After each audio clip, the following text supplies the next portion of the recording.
So before this lesson begins, I just want to make it clear with everyone that you must use this information responsibly, and there are people who may take advantage of learning this. So I just want you to know that there will be repercussions if harm or damage or loss is done to another living man or woman. So don't think that you can act irresponsibly and recklessly and get away with it, because that's not what will happen. And if anything, under the common law system, you will be prosecuted even more severe than the judicial system. So just wanted to let you guys know this, that this information is to be used with good intentions and for you guys to be responsible and not take advantage of this in a bad way.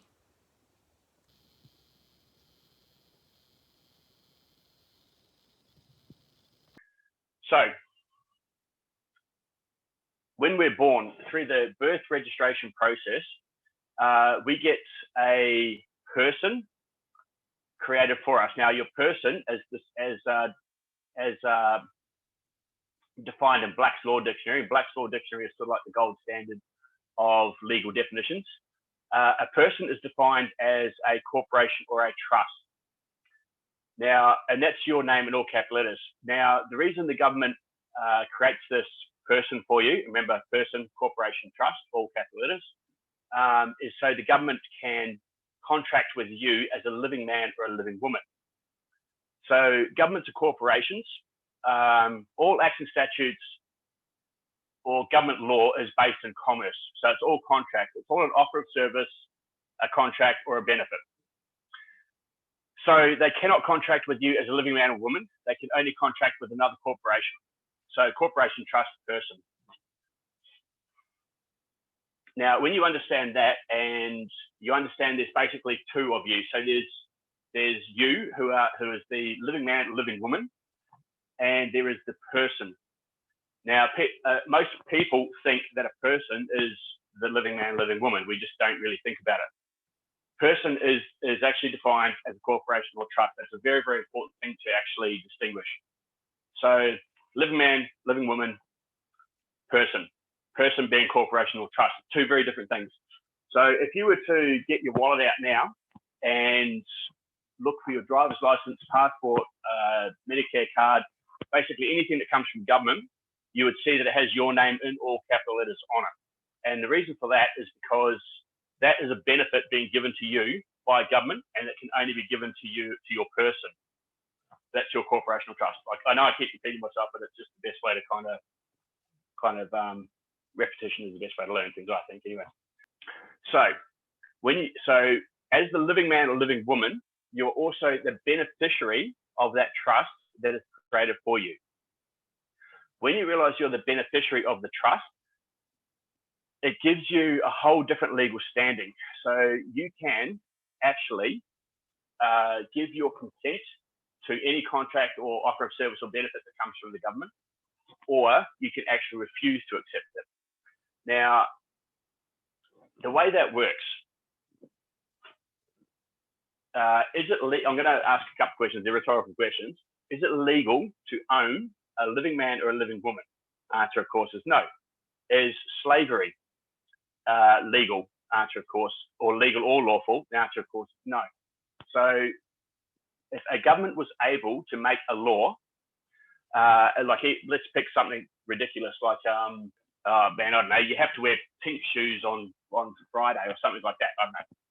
If they could, at the moment, using acts and statutes, they could pass that law and enforce that using police, so using the police to enforce it, the courts to enforce it, and ultimately the jail, the prison system to enforce it if you break that law.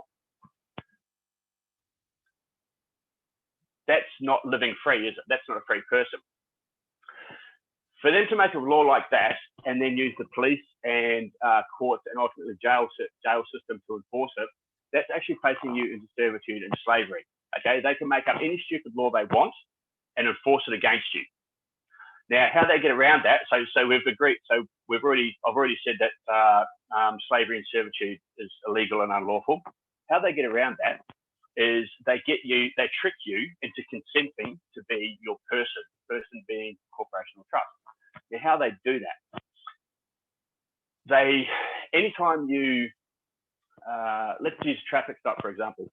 When you get pulled over on the side of the road for a random breath test or whatever, random traffic stop, whatever, they'll ask you for your name, your address, your date of birth, and a government issued ID, your driver's license, usually. When you identify yourself as that name in all capital letters, which is on your driver's license, and your address and your date of birth, you're consenting to be that thing that is owned by the government. And as soon as you are owned by the government, you are actually under Admiralty and Maritime Law jurisdiction. You don't have to consent to that. So, for example, I want to ask you guys, do you guys consider yourself the owner of your driver's license and your passport and your Medicare card, or do you consider yourself the holders of those things? And the answer to that, of course, is you are the holder. And the reason you are the holder is because those things are actually owned by the government. So anything with your name in all capital letters on it is owned by the government because they own that name in all capital letters. So hopefully now I've kind of made it clear that there are basically two of you, okay? So living man, living woman, and the corporation person trust. I'll go back to being the beneficiary now. So when you understand you're the beneficiary of your trust, you've actually put yourself in a position where you can enter into contract or refuse to enter into contract. We've already said that anything that comes from government is an offer of service or a contract or a benefit. Mask mandates, for example. So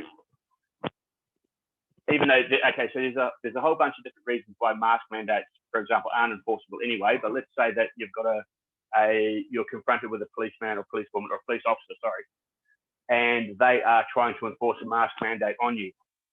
If you were to tell them that you are they will actually, the first thing they'll always do is ask for your name, address, date of birth, and a government issued ID. If you were to say to them that, so I'll use my name. If I was to say, my name is Saul Vernon Dawson, I'm the living man and the beneficiary of the Saul Vernon Dawson Trust, and I do not consent to contract, that actually null and void what they're actually trying to do when they're trying to enforce a mask mandate upon you. And so Giselle's just asking, do the police know this, or are they none the wiser? No, the police don't know this. Okay, so they're pretty much given, as far as I know, and I've had my fair share of experience with them. They're pretty much given a script that they follow. So let's go back to the traffic thing. If you were to do exactly what I just said and basically say that you are the living man, living woman, and the beneficiary of your trust, and you do not consent to contract, they're going to turn around and say, well, the state of whatever state you're in requires you to register a vehicle and have a license when you're operating a vehicle on the road. And that's all they know. They aren't actually aware or familiar with this alternative, or the fact that you have to consent to be governed. They're not aware of it. For example, like I've had traffic stops before. Like I haven't registered a vehicle since I think 2016, and nor have I had a driver's license. And like I've said before, it's not to be irresponsible. It's more to make a point and prove that we can remove our consent to be governed, and we can exist without being governed if we fight for it. So I've had at least half a dozen traffic stops where I have been pulled over without a registered vehicle, with no license, and I've driven away. I've had one time when I've had a vehicle confiscated, and there's a lawsuit that I'm about to start, probably within the next week or so for that.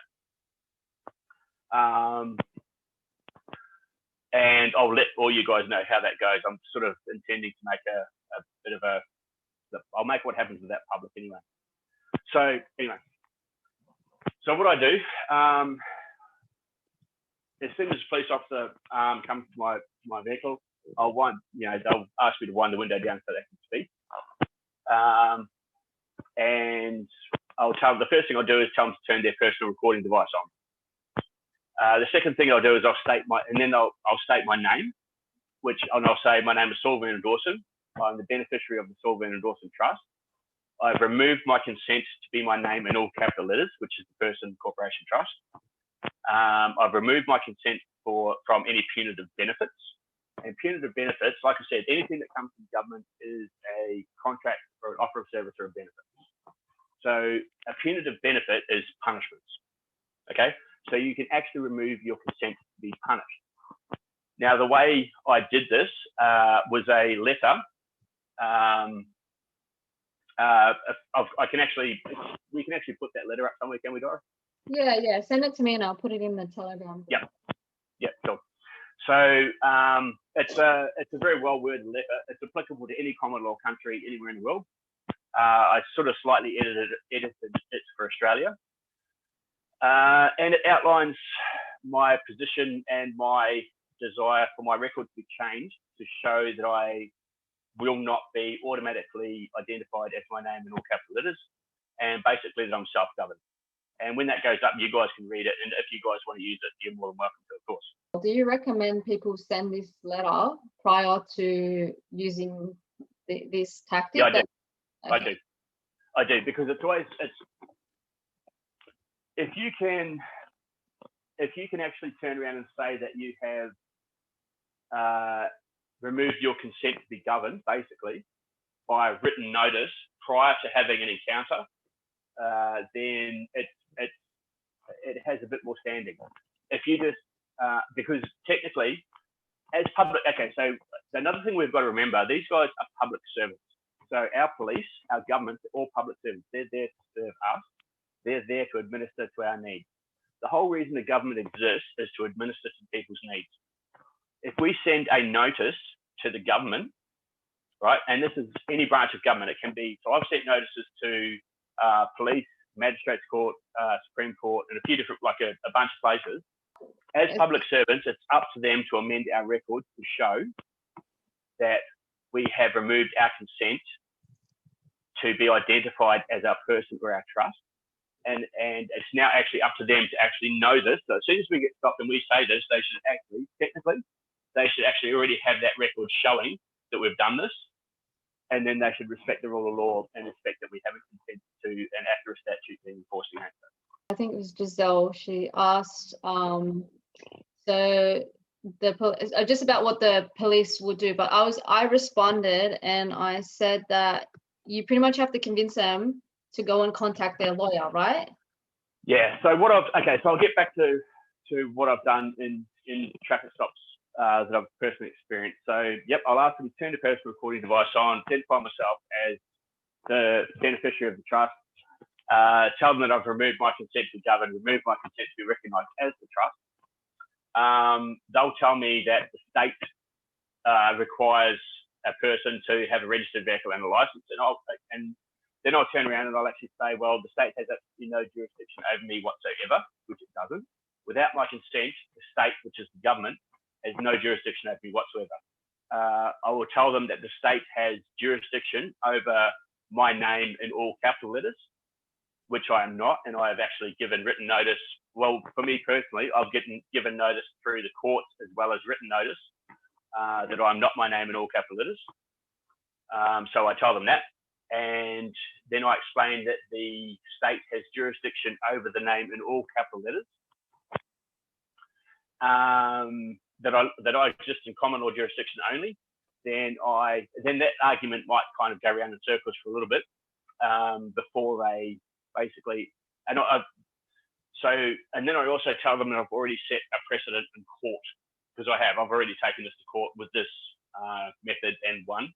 So I tell them I've already set a precedent in court over it, and I suggest they go and call someone, like a duty lawyer or whoever they need to call. And they generally go and do that, and 20 minutes later, I'm on my way again. So if we say like we haven't been to court, can we still use that line? I personally wouldn't say anything that I hadn't done. Okay. Like anything and everything I say, I try and say, I want to be able to back it up. So yeah, I don't believe in trying to bluff. I believe in being honest, because what we are doing is not, it's actually not against the law. It's both legal and lawful. What I'm actually going to try and do is get court transcripts. And as soon as I get those court transcripts, I'm actually going to publish them if they let me have those court transcripts. So that was through a magistrate's court in Mackay in Queensland, I think. So the thing is, what we've got to realise is this isn't a legal loophole. It's not. We're not doing something underhanded. We're not doing something dishonest. What we're doing, this is all above board. Removing your consent to be governed or requiring consent to contract with government is not like, it's not like you're doing something naughty. If government is a corporation and all its acts and statutes, all its laws are based in commerce, and everything that comes from government is a contract, and a contract requires full disclosure for it to be valid, and we're not getting full disclosure from government, then who's in the wrong? It's not us. If we're not getting full disclosure from the government that we are actually consenting, that we're entering into contract on each individual offer of a service or a benefit,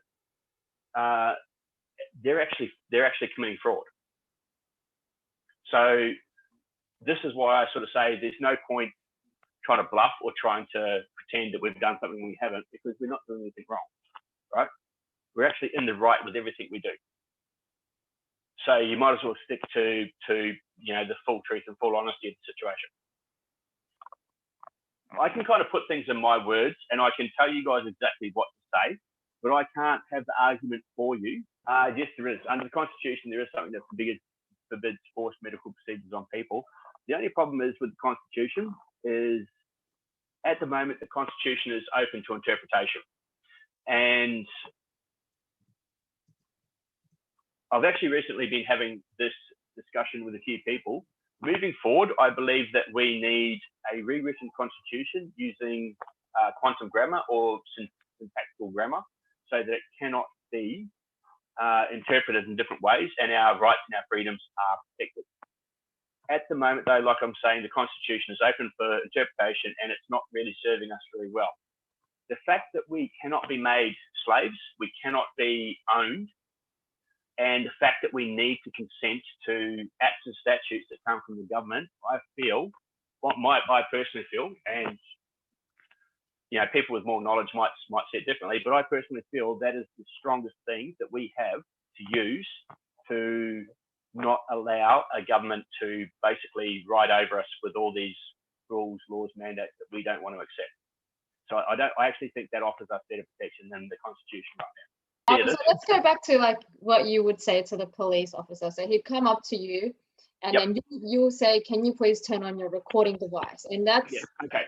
Yeah. I'll go through it again because this applies to any time you're having an act or a statute. Okay, so let me sort of clarify the difference between when you come under common law jurisdiction and when you come under the maritime admiralty law jurisdiction.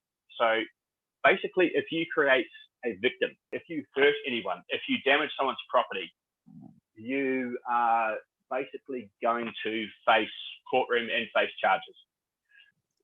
Okay, so you can't remove your consent to be governed or to be placed under admiralty maritime law if you have actually committed a crime, and a crime involves a victim.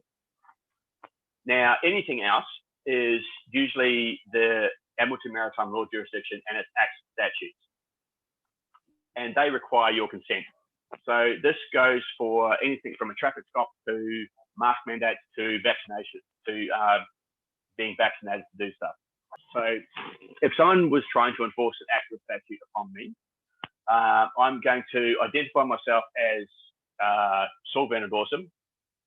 If you want to say that you're a living man, living woman, that's fine as well, because that's who you are. And you're the beneficiary of the trust created in your name in all capital letters. And from that point, you can let them know that you do not consent to be your name in all capital letters. You do not consent to be your trust or your person. And from that point on, they basically have no jurisdiction over you to enforce whatever particular act or statute they are trying to enforce right then and there. So a crime, you're out of luck. If you've committed a crime, well, you deserve to basically face the repercussions of that anyway. An act or a statute is basically anything coming from government that the government decides that they want to enforce, and that needs consent. And I think I've sort of covered how to not consent to that by now. Yeah, so just talk us through like your conversation with a cop. So cop will come up to you. Yep. You say turn on your recording device. The first thing I would do, I would ask them to turn on their personal recording device. The second thing I would do, I would ask them if they have reasons to believe I've committed a crime. Okay. Now, if they have no reason, now they will say, yes, you weren't wearing a mask, or yes, you were driving without a registered vehicle or something. Well, it's important to know the difference between a crime and an act or a statute. A crime always involves a victim. That's the easiest way to remember it. If there's no victim, there's no crime. If a police officer tries to tell you, yes, you've committed a crime, but there is no victim, you sort of need to stand your ground and say, well, you sure that's a crime? It sort of sounds like an offence to me. Crime, victim, offence, act and statute. Okay, so when you break an act or a statute or have an act, yeah, that's an offence. Okay, so if they're trying to tell you you've committed a crime, ask them who the victim is. Okay, that's one way to actually sort of define whether you've committed a crime or an offence. Who's the victim? Where is the victim? Can you produce a victim? No. Okay, then it's an offence. Now, if they're trying to charge you with an offence, you actually need to consent to having Admiralty Maritime law enforced against you. The way they will try and enforce that against you, they will ask for your name, address, date of birth, government issued ID. And if you do that, you are now consenting to be your person. And your person, the corporation or trust, we've said that before, is the thing that is actually able to have the Admiralty Maritime Law Act and Statute enforced against it. So long as you actually don't identify yourself as your name in all capital letters, those laws have no power. They have no power over you at all. Yeah. So that's how powerful it is. You have to avoid identifying yourself as your name in all capital letters. If you establish right at the start that you are a living man, living woman, that you haven't committed a crime, that what they're trying to charge you with is an offence. As a matter of fact, as soon as they actually admit that you haven't actually been charged with a crime, you actually don't have to give them any more information. You can actually walk away from them. The issue with that, and this is a funny story, it's actually an offence to not give your name, address, and date of birth to a police officer when they ask for it. Okay. Now, the funny thing is, who can commit an offence?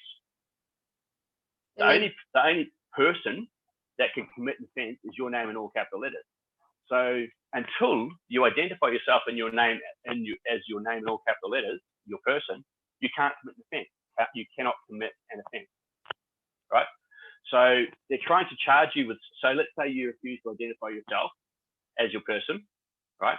Until you identify yourself as your person, they actually can't press that charge against you. So it's actually an empty threat, right? So I've actually had, when I first started this whole adventure of mine, I had a couple of actually plainclothes detectives turn up and try and get me to identify myself as my name in all capital letters.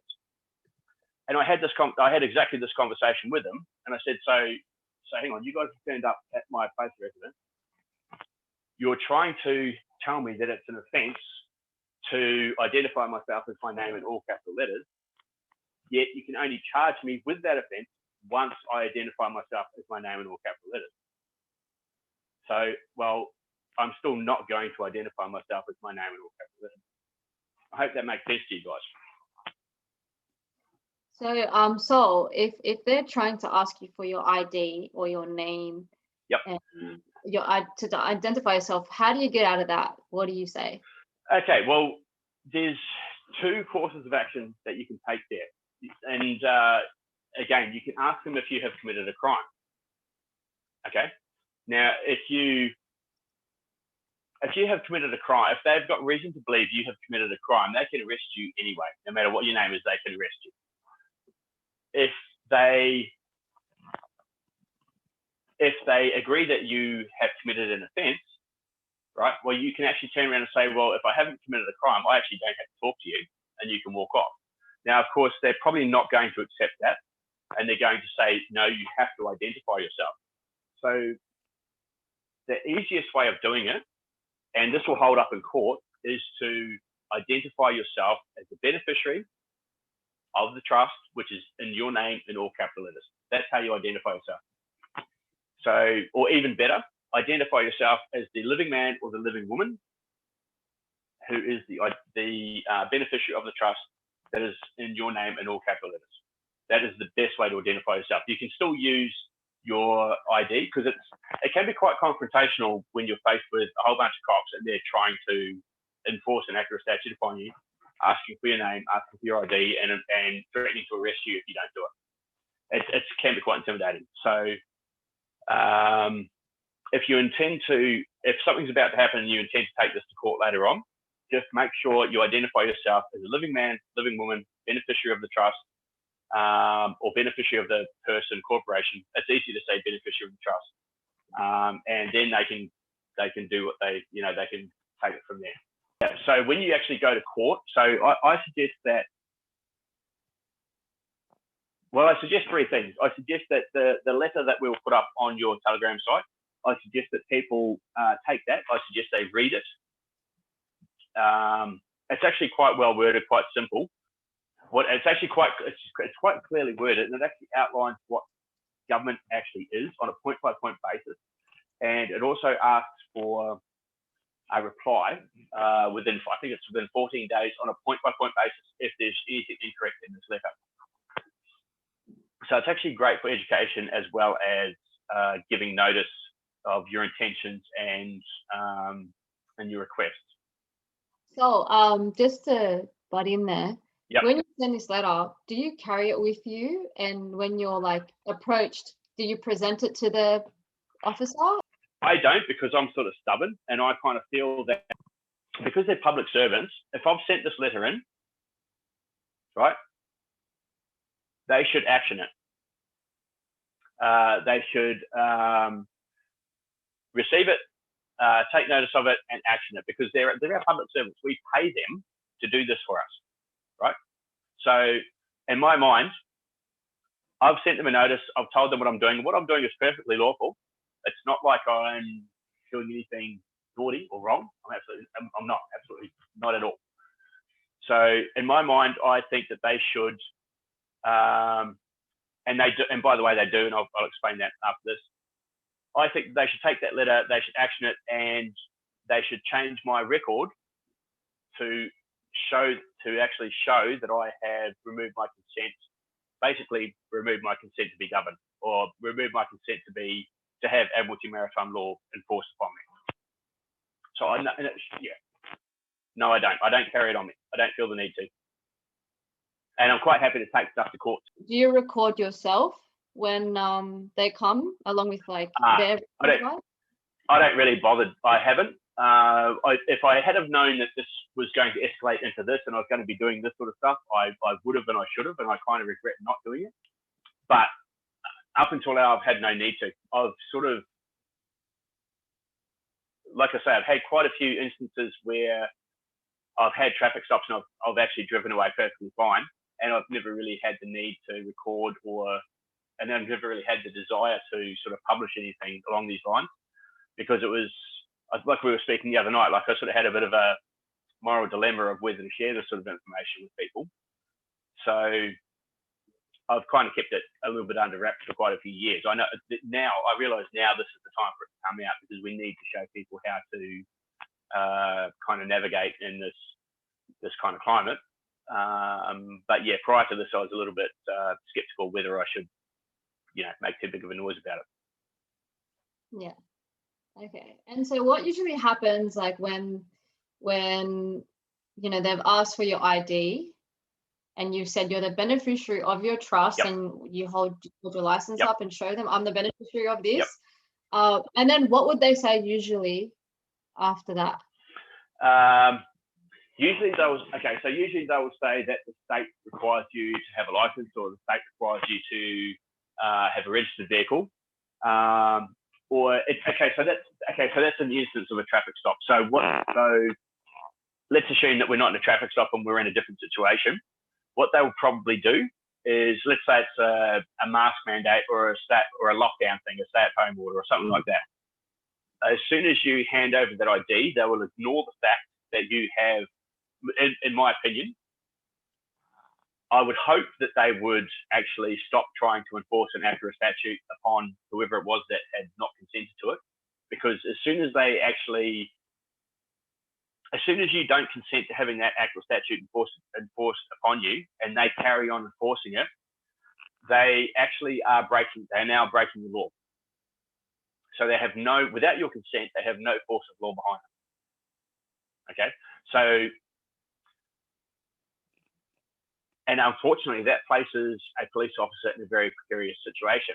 They're now placing that living man or living woman into servitude and slavery by making them an owned person.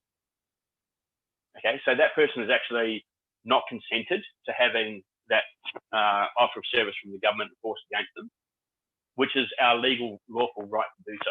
We have that right. As soon as that act of statute is being forced against that living man or woman, they are now being forced into servitude and slavery. And that's actually, I know it sounds kind of weird to say it like that, but that's the truth. So that's actually a pretty serious crime. Yeah. Do you try and tell them that and say, Yes. Look, I would, if I were you, I would contact a lawyer? Yes, absolutely. Well, that's part of, that's usually something that comes out in the discussion. Like, the discussion will usually take about half an hour.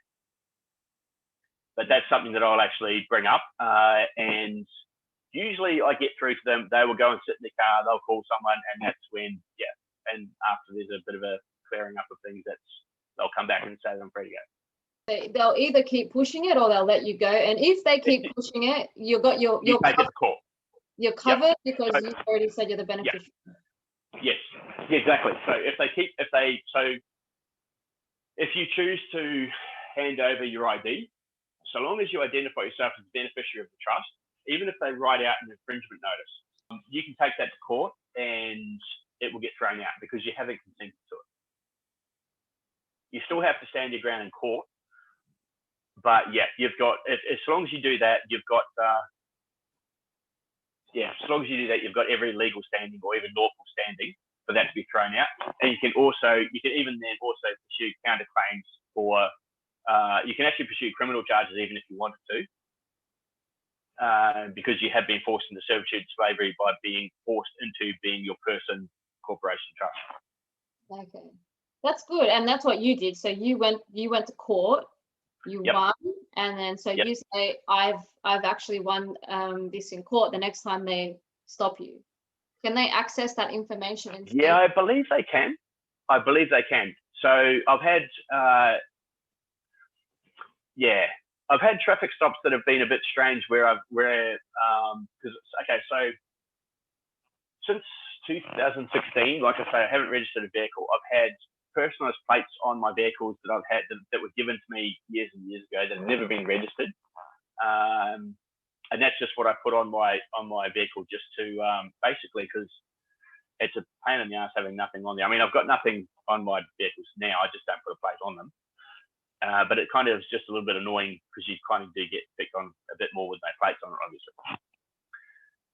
So, but the plates had not been registered ever, yet they were able to tell that I had them on one vehicle and then put them on another. Right? So they must have some kind of record that they keep to know that. So there's they definitely keep enough information that once you remove your consent to be governed or remove your consent to be your person, corporation, trust, they know it. Yeah. They do know it. I'm pretty confident of that. Couldn't say for definite, but I'm pretty confident on it. I used to joke that I had magic number plates. So seriously, because I used to have them on vehicles. I'd have police following me for 10 or 15 minutes at a time, and then they'd just pull off. And it used to happen all the time. So they're obviously trying to figure out what to do with me. And then whatever information they got, they decided not to. So. And how can people in WA who are going through lockdowns and restrictions at the moment, how can they apply this? Would they sort of say the same thing? They can. There's two ways they can do this. So I suggest they actually look into and research what a mandate actually is and how enforceable a mandate is. Because from a lot of research that I've done, these mandates aren't actually enforceable. They're recommendations and they're guidelines. They're not actually legally enforceable. So if people aren't confident using the non-consent method, they can actually, yeah, correct. You actually cannot get insurance because your insurance will actually be, your insurance is only issued to your name in all capital letters. That's one big downfall of it, which I'm yet to navigate. I'm trying to figure that one out though. Yeah, so you can actually research the lawfulness or the legalness of legality of mandates. Because most of these COVID guidelines are just that, they're guidelines. They're not actually law. They're actually not an act or a statute, they're a mandate, and mandates have questionable legal standing. So that's one option you can do, is research that and see if you want to argue and fight on that. Myself, it's another thing that's coming from government. We're governed by our consent. We can remove that consent at any time. It's not hard to do once you actually understand the process behind it, and that process is living man, person. Government law only applies to a person. Those laws only apply to me as a living man if I consent to contract with the government through my person. And if I don't, they don't apply to me. It's that simple. It's actually that simple. It's a little bit harder to have the argument, which we've spoken about at length, but the principle behind it is that simple. The government has no jurisdiction over me. It has jurisdiction over my person. And unless I consent to contract with the government via my person, the government has no jurisdiction over me. So you just kind of have to educate these guys and say that. And if they still persist and give you a fine, then that's fine. You take it to court. Take it to court, yep. And when you walk into court, so what I say when I go to court, my name is Saul Dawson. I am the beneficiary of the Saul Dawson Trust, which is in my name in all capital letters. I do not consent and cannot waive benefits.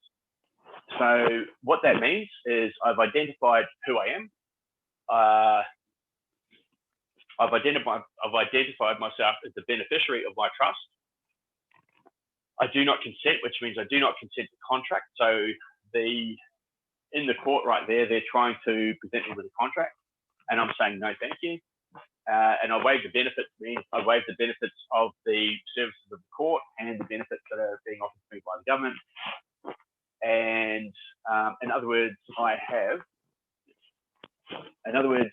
basically said, thanks, but no thanks. I'm not interested in whatever you guys are talking about right now. Because as a living man, unless I consent to having those things, unless I consent to taking responsibility for those things, they keep them for themselves. It's not my problem. Now, the funny thing is, and we've spoken about this before, they have, in essence, when they actually write an infringement notice out and it's in the name in all capital letters, who owns the name in all capital letters? Government. Exactly. So they have actually sort of written, technically, they've written an infringement notice against themselves. As weird as that sounds, they've actually just fined themselves. Right? And now what they try and do is trick you into accepting responsibility for that fine. And when you say that you don't consent, you waive the benefit, you're saying, no, I don't want it. So they have actually now have a fine against themselves, which they still have to discharge because it's still on the books. So you actually create quite a big problem for them. So this is why when you do this, when you actually go to court and do this yourself for the first time, you generally will get left alone afterwards. Obviously, if you haven't set the precedent in court, you can always just point out that other people have done it, right? Yeah, you can. Yeah, you absolutely of course. can. Yeah, you can absolutely say that. You can absolutely, if you have knowledge, and now you do, There's of heaps other of people precedents. of other people that have set a precedent in court through not identifying themselves as their name in all capital letters or not consenting to be that, then absolutely you can say it, of course you can. And what's the difference at the end of the day? If you've done it or someone else, it's still it's the same thing. Exactly. It's still a precedent has been set. Look, I'm just wanting to know, like, and thanks for doing this, by the way, how this applies to, for example, like, you know, when you sell a property in terms of tax and let's say HICS fees and all that kind of stuff, like can that be applied to those kind of circumstances as well? And whether, like, in terms of, do you go to court and you represent yourself, or do you need to have a legal representative along with you? Okay, so I'll answer the second part first. No, it's actually very hard to get legal representation when you are not consenting to be governed. When a lawyer passes the bar exam or gets admitted to the bar, they are sworn to uphold admiralty maritime law.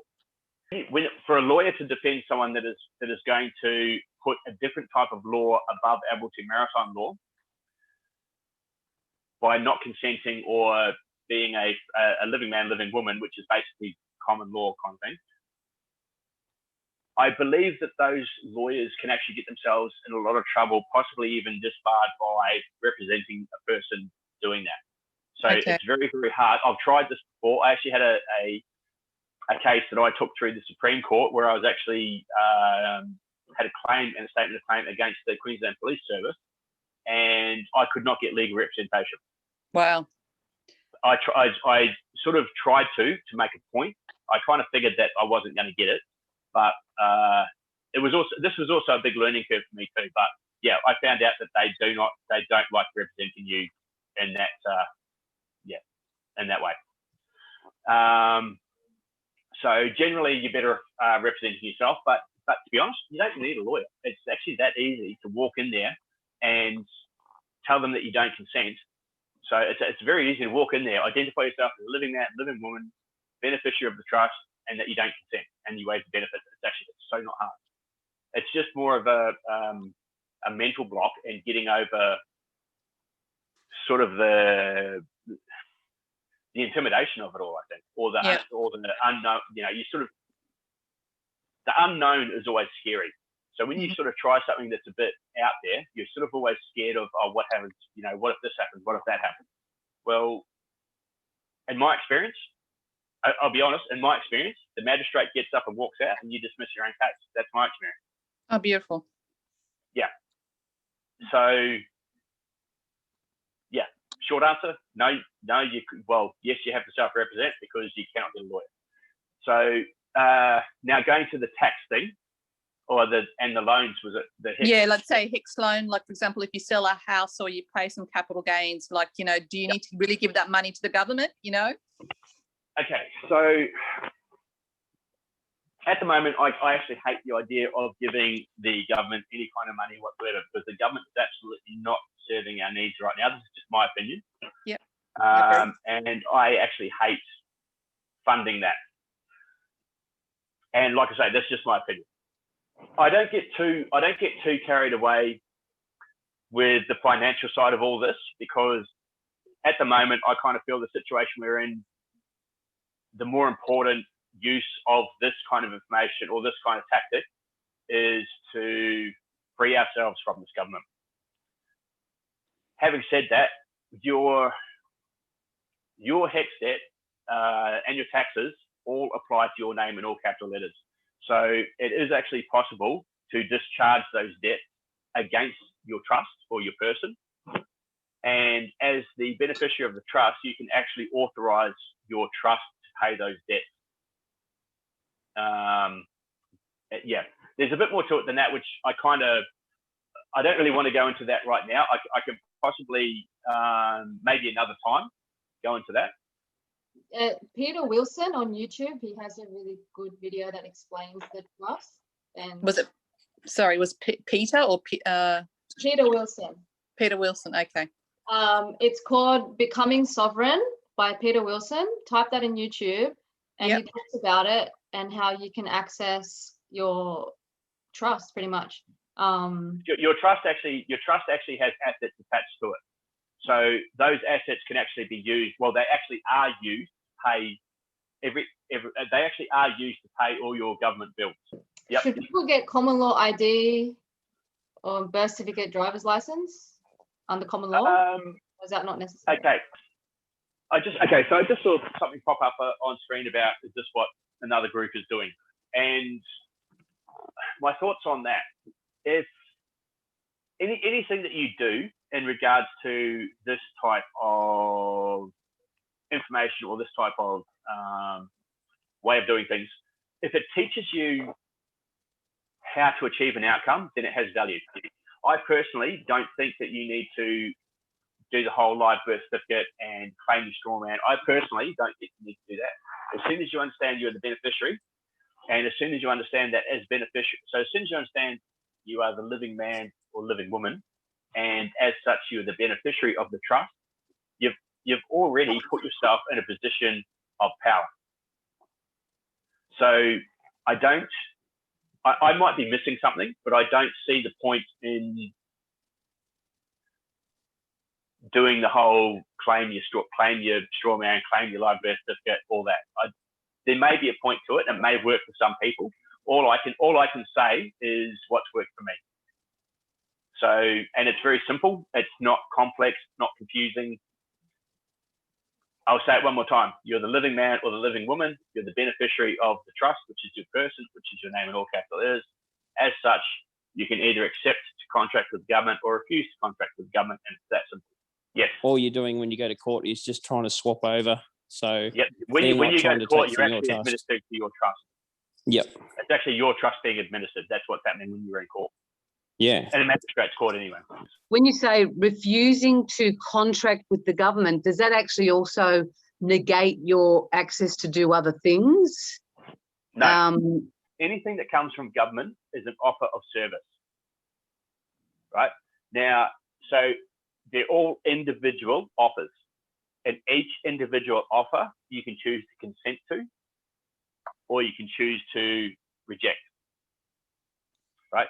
So just because you, I think I just want to make sure I'm understanding the question properly. Are you saying if you reject one, are you rejecting all of them? Well, see, you've already now by explaining they're all separate. So Yes, if that means, okay, if I'm saying no to a certain offer, I'm just saying no to that one single one. Exactly, and that's the advantage of identifying yourself as the living woman and the beneficiary of the trust. You still get to interact with government on any level that you choose to, but when you choose to not interact with them, then you can actually just refuse that one particular offer of service. Okay, so okay, that's good to know. So that makes sense. And then the other question was, I don't know if you can cover this right now, because obviously we're trying to unplug from the government system, and so it's also said to unplug from having money in the bank. So I'm just wondering, I still don't really know where is the alternative other than a bank. I hear the word trusts being talked about, but where do I get the right information to know the right kind of trust? Again, I'm probably not the person to speak to when it comes to financial advice. The only thing I will tell you, something to consider. What's the name on your bank card? Okay, so your ATM card and your bank account, is that your name in all capital letters? Yep. Yeah, obviously, yeah, I guess. So your bank account is actually owned by your trust, which is owned by the government. Okay? Yeah. So that's one thing I'll leave you to consider. That's why they say get your money out and put it somewhere else. There's certain risks. I mean, look, if we're going to continue having a stable government and we can actually move forward in the world in a orderly fashion and sort of keep our government and maintain a government, then there's no reason to probably worry about your money that's in the bank. However, if we are in an unstable environment, then your money might possibly be at risk from the sheer fact that your bank account is in your trust's name, your trust is owned by the government. And that's probably all I'll speak to on that. It's just something to kind of consider. Yeah, there's actually quite a lot that actually kind of ties in with the whole trust thing and how much is actually owned by your trust. So it's, when you sort of get into it, it's a little bit concerning. Thank you, Saul. I have You're a right, mate. question. It might be a bit, it's not related to the police directly. It's in regards to an accident I had. I sideswiped the parked vehicle and I was insured, and I put a claim through. Then Allianz rejected my claim because I lost my license 2 years ago, and in their policy, if you lose your license and you don't let them know, they can reject you. They can void your claim or void your policy. I now have what was meant to be an $800 bill in excess turned to $7,500, and I have two corporations, dead entities, trying to make me pay $7,500. So I understand under common law I've caused damages to one's vehicle, and if I was dealing man to woman or man to man, I would pay that bill. But now I'm dealing with me, man, and two corporations trying to attack my legal fiction. I'm kind of confused because I don't want to pay shit to them. Okay, See how these insurance companies have sort of taken the role of us and they've interfered, and I feel like they've kind of stuffed up, because it's like, well, that's what you get for getting in the way. Does that kind of make sense? Yeah, the unfortunate thing with that is you could remove your consent to contract. So have you got court dates coming up, or what have you got coming up? No, they just threatened me with legal action, and they're threatening my straw man. I do not consent to paying this bill, and I did not contract with them either. No, I did not put my signature, my straw man signature, and sign no contract with them. And they own the debt. It's not mine. The panel beater debt, the panel beater bill, and the car rental bill has come straight to me, my straw man, instead of going through to Allianz, who I was insured with, because they voided my policy because I didn't notify them of me losing my license. So they voided my policy, and I had no insurer, even though I was insured. So they voided it, and then now I have a panel beater bill and car rental bill. Yeah. Okay, so the car has been fixed. The person that the potential victims, they're all sorted out. They have their car back and it's in fine shape. Yes. Okay, so what you possibly could do in situations like this, you could possibly treat it the same as you can treat a fine. And so if the bill has come to you, right? So if someone has a fine, when the infringement notice or the fine gets sent to them, it is possible to discharge that fine by putting down your name, identifying yourself as the living man or woman, and authorizing the trust to pay that debt in full, right? And then just sign it with your name, living man, beneficiary of the trust. Because like I say, your trust has assets attached to it. So your trust can actually pay that. Okay, you can try that if you want. There's a pretty good chance you'll end up in court over it. And if you end up in court over it, you'd have to back up what you'd put on that infringement notice or that bill. Okay, so you'd have to actually be okay with actually sort of verbalizing your position and standing up for yourself in court with that. Yeah, I'm more than ready. Yeah. Yeah. Okay. So I would suggest putting paid in full by your trust. All right. So, and this goes for anyone that has a fine that wants to do this before they go to court. State your name. State that you are a living man or woman and that you are the beneficiary of the trust, which is your name in all capital letters, and that you authorize the trust to pay it, and then write paid in full, and then sign it, your name, living man, living woman, beneficiary of the trust here. Does that make sense? Is that clear? Yeah, it's just, I just find it weird that I've got, like, if it was the woman's car if it was the actual woman, the human being, and I was dealing personally with her, person to person, Under common law, I'd be under common law. I'd be You'd probably be required to fix the vehicle plus give you some compensation or something like that.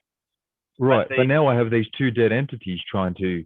Now the reason that that's happening is because we are basically always under Admiralty maritime law now. We're always under Act statute. That's how we actually govern, and that's how our legal system works. They don't use common law anymore because they don't like it, because common law and a court with a jury allows we the people too much say in how we are actually ruled and how our legal system operates. So we're not allowed access to it at the moment.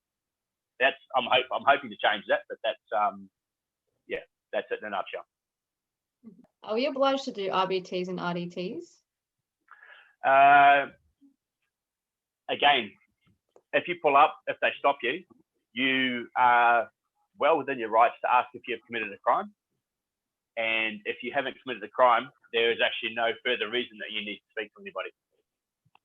Question. So my partner and I were both school teachers. We both are employed by the government.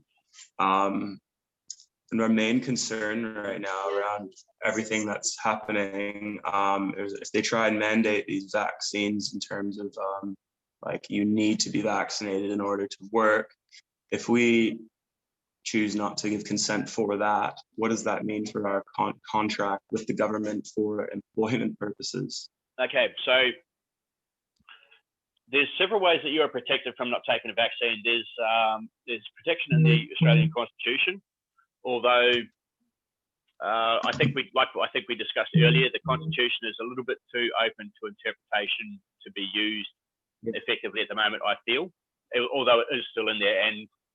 And that particular section of the Constitution, I think, is actually quite clear and well worded. But like I say, it's just, it's almost a bit of a can of worms.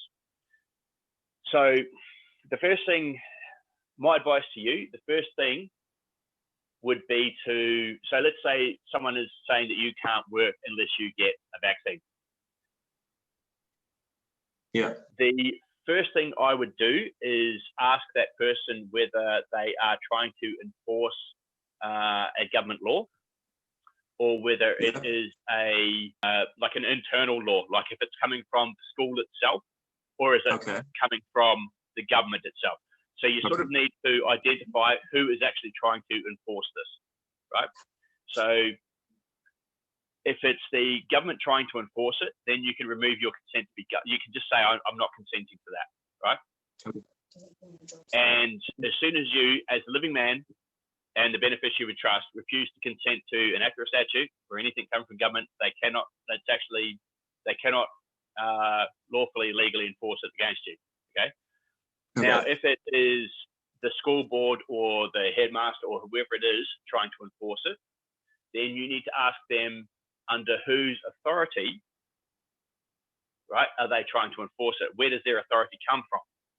Because you basically need to hold, if someone's threatening your job, right, you need to understand where their authority comes from, and you need to know who it is that is going to basically sack you or stand you down if you don't take this vaccine, because that is the person that will be held accountable.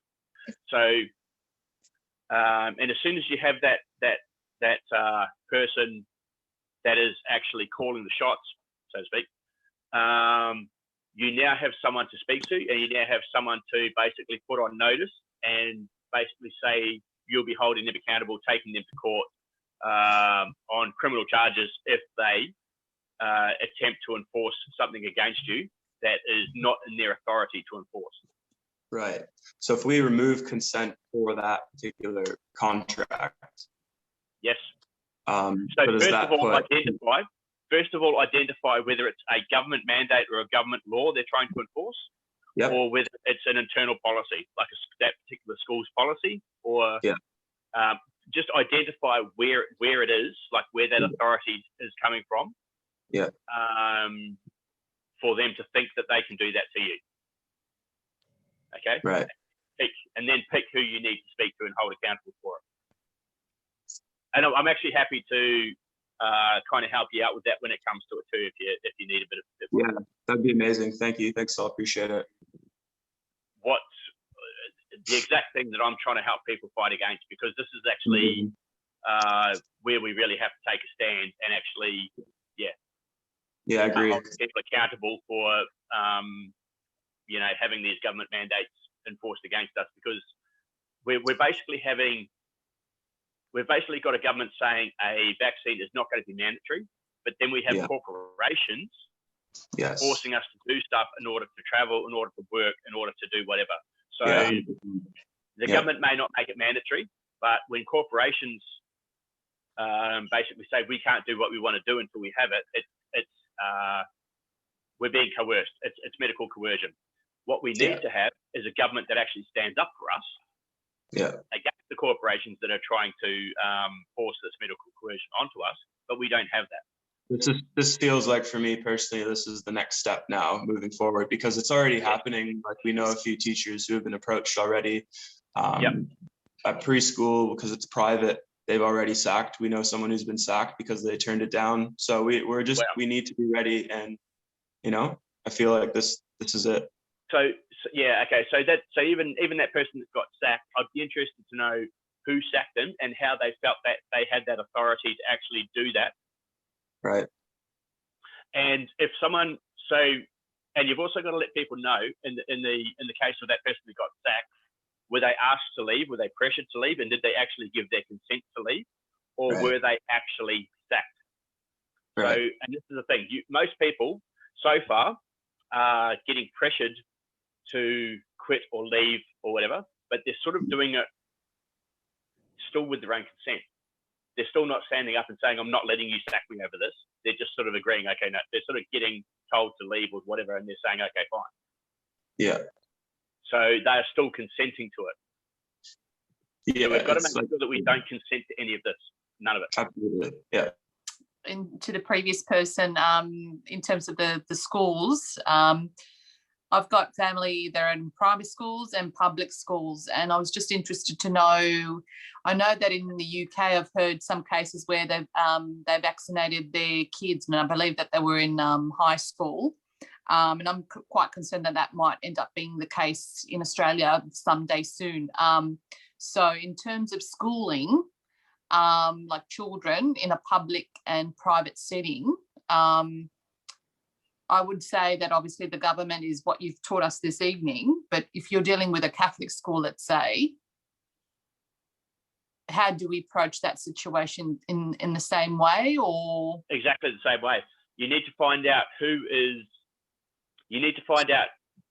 basically the individual that is trying to enforce this vaccination for your kid to still go to school. Yeah, yeah. And you need to find out that, and it's, it'll be the same individual, the one that's actually going to decide that kid doesn't get to go to school if they don't have a vaccine, because that person making that decision is the one that is going to be held accountable for medical coercion. Yeah, and they need to be told that. Yep. I just want to know, I've got a friend that's going to court shortly, and they're not very vocal, whereas I am. Yep. And I was wondering whether I could speak on their behalf in the court. Okay, do you want to jump on the Telegram group too if you're not already on it? Because I'm actually researching this at the moment. I believe there is a way. Trying to figure that one out right now, and I'll probably have that figured out within the next few days. Okay, great. Thank you. That's all. The question is, if me and my family are wanting to travel internationally, and by the time this happens, we may or may not be required to have a vax. How do we bypass that? Do we have a right to get on someone else's airline to go somewhere, or a right to leave a country or go somewhere else? How does that work? Okay, same thing as what I've just said with the teachers and the school. You basically have to find out who is trying to enforce it against and try to enforce this medical coercion on you. So if it's the airline saying that you need to have a vax to travel on their aircraft, you sort of need to ask them, are they trying to enforce a government mandate, or are they trying to enforce a government policy? if they are trying to enforce a government policy, then you need to find the person in that. If they're trying to enforce a government policy, then you need to let them know that you have removed your consent to be governed, and you have removed your consent, therefore, to have that vaccine mandate enforced against you. Once you do that, they should technically be okay with you flying, because it's not a company policy; it's a government law they're trying to enforce.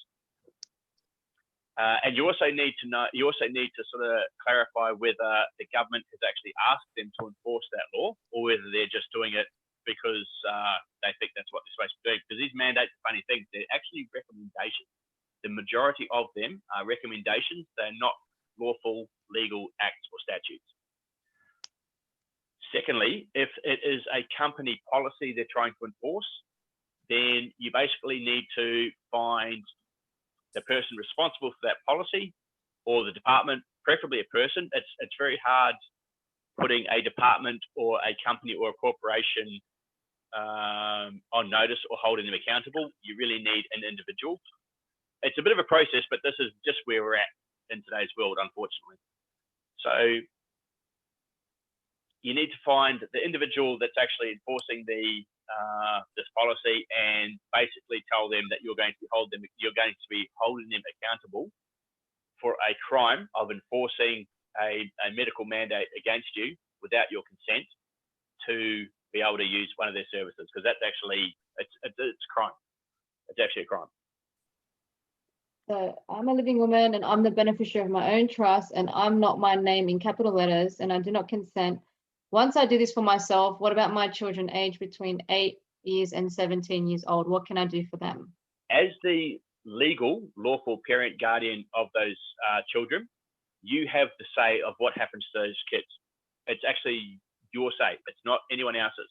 So a government might say that they have rights over your children. They absolutely do not. They have rights over the birth certificate.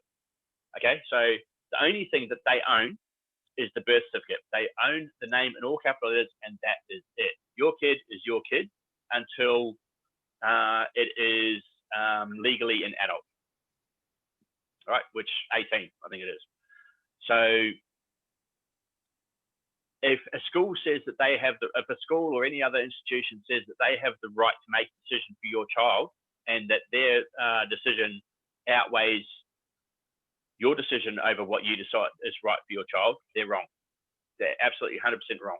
It's the same. It's basically the same principle. Your kids are living men, living women. They're still free. They're not owned. The only thing the government owns is the name in all capital letters, the birth certificate. That's it. They do not have any jurisdiction over your kids whatsoever. And as you are the guardian of them when they're younger than 18, can you speak on behalf of them and address them absolutely. Yeah, absolutely. Of course you can. Like, why wouldn't you be able to? Yeah. Everything in terms of bills, even for water, electricity, phone bills, etc., everything's addressed to the all caps legal fiction and not to the living, breathing man or woman. Have you been able to navigate this also?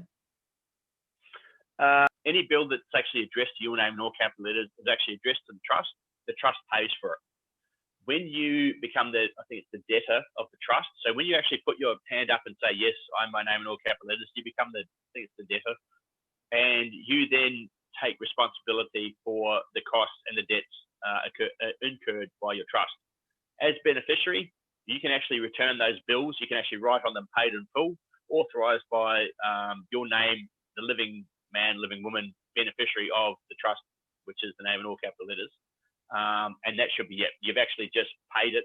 Well, it's actually already been paid. That's another story. But you've actually just authorized your trust to pay that bill. You don't have to pay it. Okay, so if you say to the government departments and courts that you don't consent, can the government, such as Centrelink, withhold any government payments? So like No. such as carers pension and stuff like that? Because that's from your trust, right? Yes, exactly. Okay, so when you're born, you actually, when the trust is created, there is actually a loan attached to the trust. So the government will actually borrow money from the central banking system and borrow whatever it costs, whatever. I don't actually know the fee. I've not got any clear information on this. I've had a few different figures thrown around, but I don't know. And to be honest, it's not really something that interests me.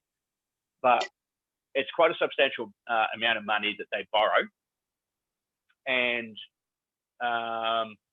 basically, whatever it's going to cost you through the course of your life for all the services that the government provides, it's borrowed. Okay, it's already paid for.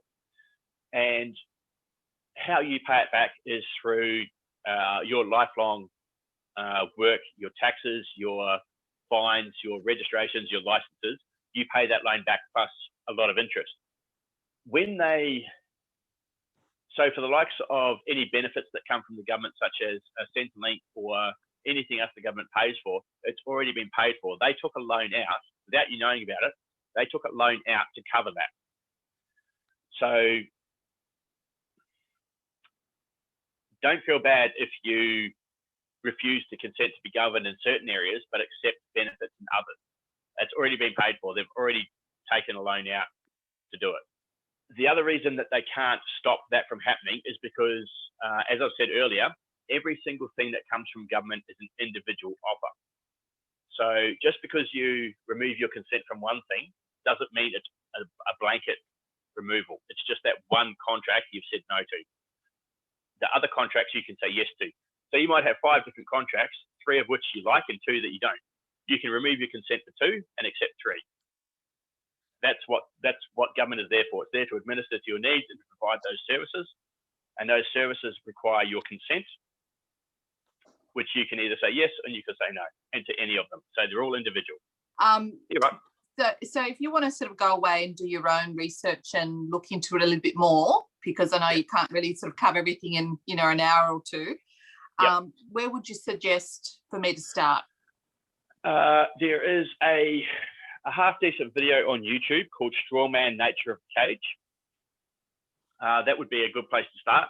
I would research phrases such as the debt slavery system. Actually, I'll tell you what, I might even put a few things over the weekend. I might even put a few things up on Doris's Telegram channel as well. Awesome. I actually have a lot of links in my Telegram group explaining all of this. So if you go to if you click, there's a quick way of doing it. Not many people know. So say like this is the Telegram group here. If you go to the top and you click that writing there, and you click there, sorry, it'll come up like with this here, and then you just go to links. So there's files, and then there's links just here. Click links, and all the links are in there, and you can just kind of scroll down and find the link that you want. And files, media. So that's a really quick way of navigating through the app. Yep, great. I posted a lot of videos explaining the trust and explaining the straw man. Heaps of really good videos that I come across, and I think people would learn a lot from them. But whatever Saul recommends, we'll put on there as well. Okay, awesome. Thank you so much. Hey, so Doris, I've seen a question come up a couple of times, and it's asked why my vehicle got confiscated recently. I wouldn't mind answering that. So that vehicle actually got confiscated at the end of 2019. The reason it got confiscated, obviously, my vehicle was unregistered and I had no license. I've been doing that since 2016. Now, and I've had, like I say, several traffic stops and stuff in between, which were not a problem. These guys actually refused to listen to me. So, and it happens. This is the thing. So this is, I'm not going to lie to you. It's not all roses. Like it's a constant fight and it's a constant battle. Every time I'm on the road, I'm prepared to be pulled over and have an argument and possibly lose my vehicle for a day or 2 or however long it takes to get it back. I've got to be. But I drew my line in the sand quite some time ago, and I'm quite happy to kind of have this fight. So the reason it got confiscated, no license, no registration. They wouldn't listen to me, and that was at the end of 2019, just before the bushfires happened and before COVID happened in 2020. So I don't know whether that was a ramping up of how do I say it, tyranny on behalf of the government, or whether I just didn't state my position properly and didn't argue well enough, or what it was. But the good thing about it, I'm actually not complaining about it, because the good thing about it is it's actually given me an excuse to take these guys to court. Yeah, it's a good excuse for me to actually take these guys to court again. And when I do, you guys will actually all be able to see what happens. So it's actually not a bad thing. I'm actually quite happy it happened. So William just asked, what happens if they kidnap you for not complying through this process? Well, you hold them accountable in the courts. Yeah, as long as you identify. Yeah, man, but I'm not quite sure what he means by if they kidnap you through this process. I mean, does he mean like? I think arrest, like a kidnap arrest, like. Yeah, so if they arrest you for that without your consent to be your trust or your person, if you're actually arrested, they've made a massive big mistake, and you can hold them accountable for that and sue them. Yep, you can. So without consent, if you're actually arrested without your consent, so you haven't agreed to be your name in all capital letters, it's completely unlawful. So them actually taking my vehicle in 2019 without my consent, they've actually committed a crime. So before they actually took the vehicle, I actually asked the two police officers whether they were. I actually said to them, "Well, I'm not actually consenting to take my vehicle." I basically said to them, "Are you telling me now that if I actually try and resist this and I try and stop you taking my vehicle, you're going to use threat of force or force to stop me from taking my vehicle and leaving?" They said yes. So I said, "Well, in that case, I won't resist, but this will be going to court." So they actually threatened to use force to take my vehicle, which is all. I just needed them to say it. So with no force of law behind them, they have now committed a crime. I think, Saul, the most important thing is that it's very simple. Like, let's not complicate it. Exactly. As long as you haven't harmed another person or their property, and as long as you identify as a living man or woman, anything else that happens outside of that, they will be held liable, and that's that. And whether that's in court or whether they let you go, it depends what path you kind of go down. So so far throughout all this, I've been quite happy to just, I'm going to say defend, but yeah, defend will do. I've been quite happy defending myself using the non-consent method. Now I kind of think we almost need to start making people accountable for this as best we can, because we really need to get this message out now. It's more important than ever now with everything that's going on, vaccines, lockdowns, restrictions. We need to really, really show that we are only governed with our consent. And to really get that point out there, unfortunately, I think we're going to have to start making people accountable when they step over the line. I just wanted to ask Saul something. You said you're going to take them to court for your car. Are you going to take them under civil proceedings, or are you going to take them criminally? Well, both. So I don't really want to do the criminal thing yet, although I can and I possibly will if I need to make a bigger statement. What I intend to do, the main method I intend to use is issue them an invoice. So with the notice of understanding and intent claim of right, which is the letter that I'm going to put on Doris's Telegram account, in there is a fee schedule. So my fee schedule, I've submitted $200 an hour for every hour that I'm governed without my consent, and $2,000 an hour for every hour that I'm actually restrained or detained without my consent.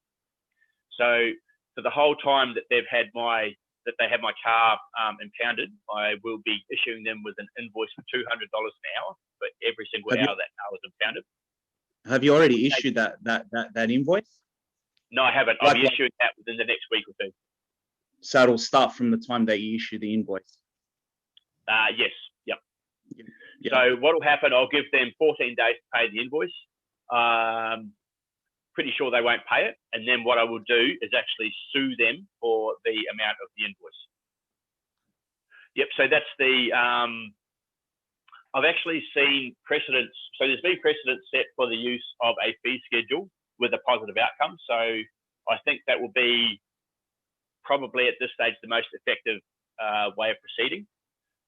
The other way that has been presented to me was convening a grand jury and going down that road, but I think that's going to be just a little bit too complicated and messy. I think for the purposes of this, it's sort of, keeping things simple and doing things in ways that, all of us can do and all of us can do easily, I think is probably going to be key to finding an effective remedy for all this stuff. Yeah. Say you went to court and the magistrate turns around and says, so you're saying you're not Saul Dawson in capital letters. Please step down. I'm going to deal with Saul Dawson then. And then he continues to prosecute you in your all caps name and disregards and refuses what you're saying. What's your next step after that?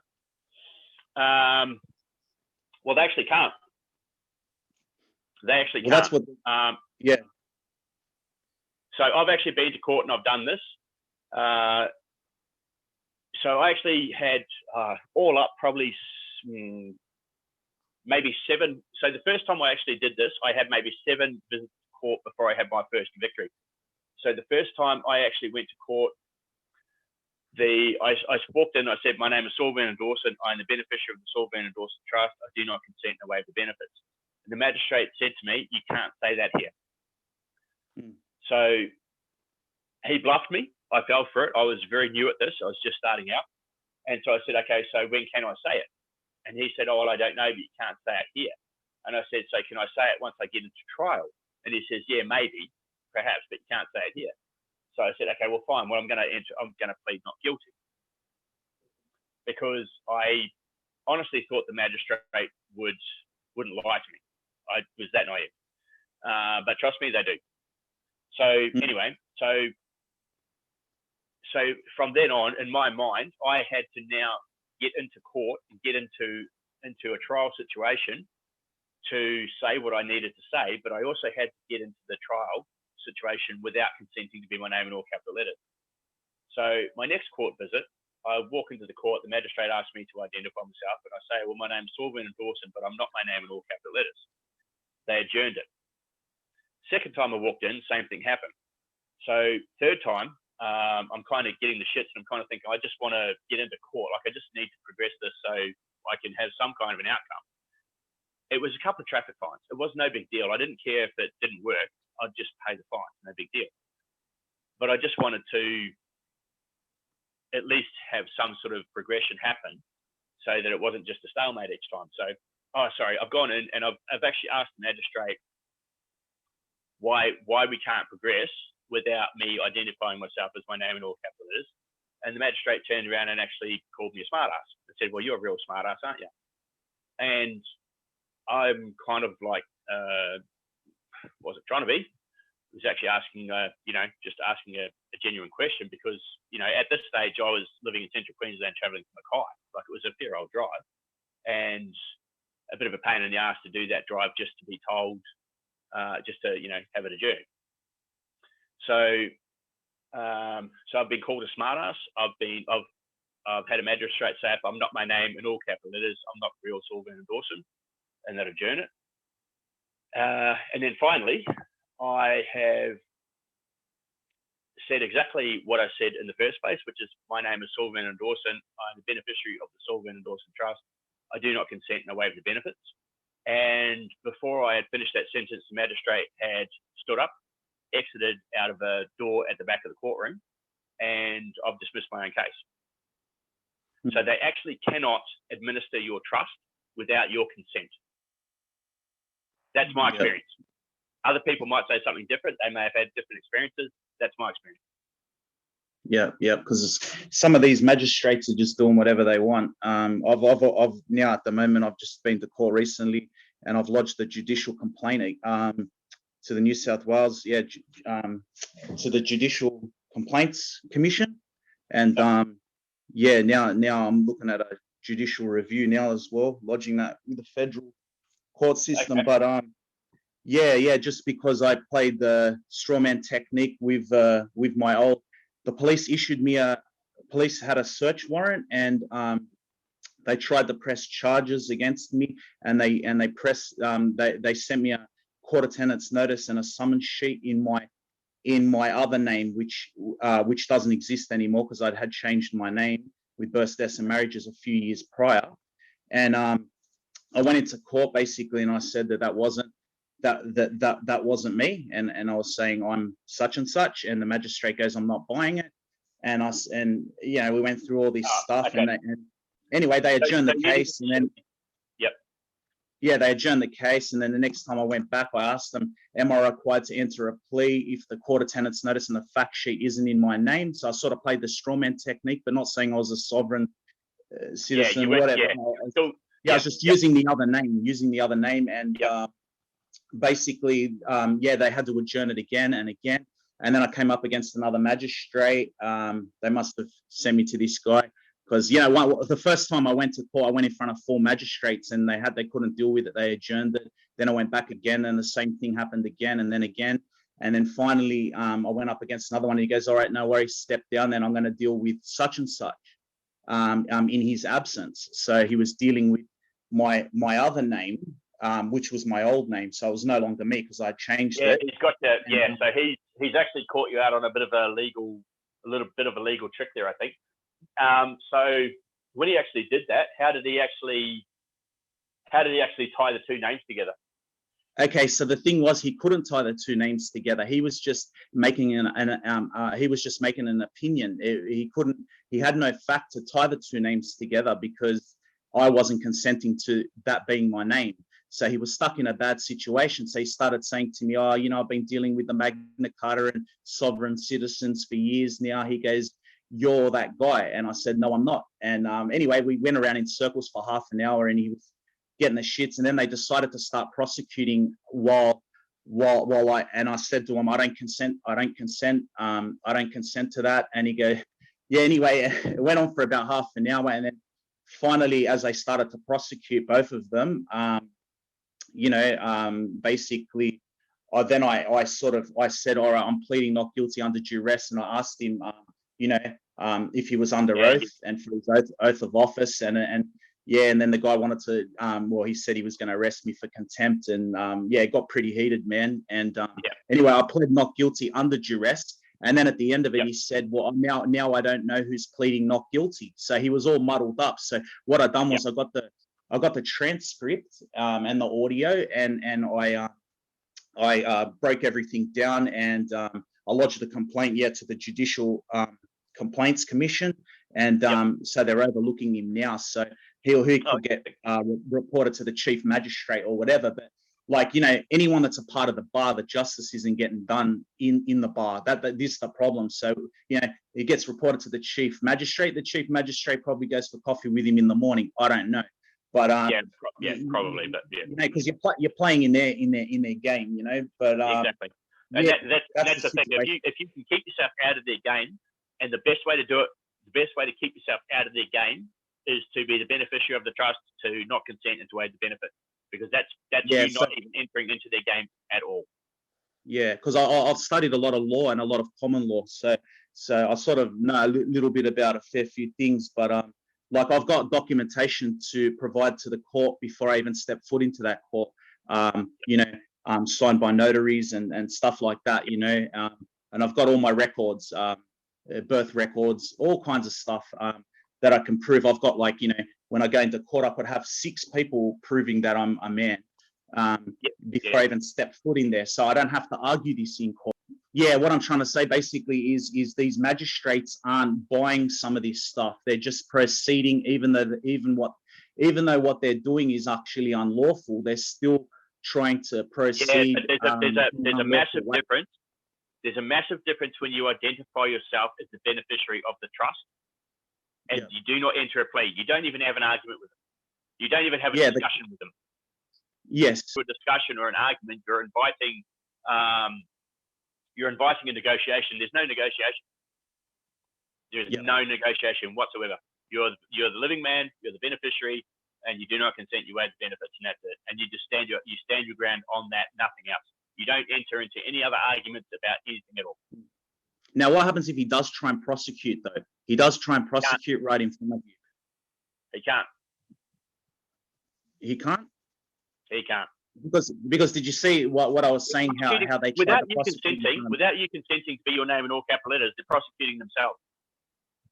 Yeah, well, here's the thing. If I was in court and, like I said to you, here I am, and it's not in my name, the paperwork, and Yeah, they but tried you're still not identifying yourself as a beneficiary.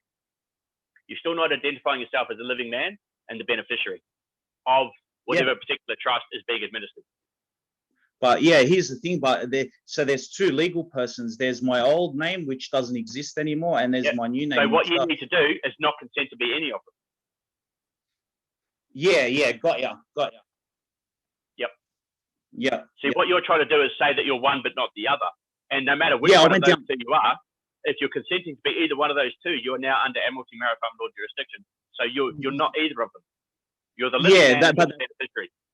Yeah, that's right. So I could have went into court either way, but the thing was, I wanted to play. Sometimes it's easier to play in their legal world, in some way. Trust me. Well, see, yeah, it's hard to. Yeah, look, I was playing down the legal path on that one. You know, so I was going down the legal path. Yeah, and that's all. And I was just trying to basically say that it's not in my name. You're on the right. You're on the right track. You really are, and I'm happy. I'm happy. Actually, we're brave enough to go in and do that because, man, that speaks volumes. But the big difference there is you still didn't remove your consent to contract. You just said that you weren't one. You just said that you weren't that one. You were this one, and their bookwork is wrong. That's basically what you said. And under their jurisdiction, they kind of get to make the rules, man. Yeah, that's what's happening. That's the sad truth of it. I have a question from someone. They got pulled over for not having a registered car, and they have already given their ID and address and name and everything. Is there anything they can do to get out of it now? Are they taking it to court? Do you know?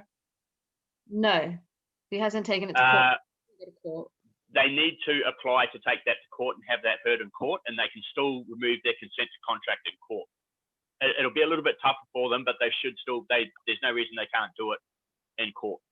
Yeah, mate. So, yeah, I wanted to ask you something. Do you know much about private prosecution? In regards to what? Like, say you're going to prosecute criminally the police. So you'll have to, if you're going to do it yourself, you're going to have to do a private prosecution.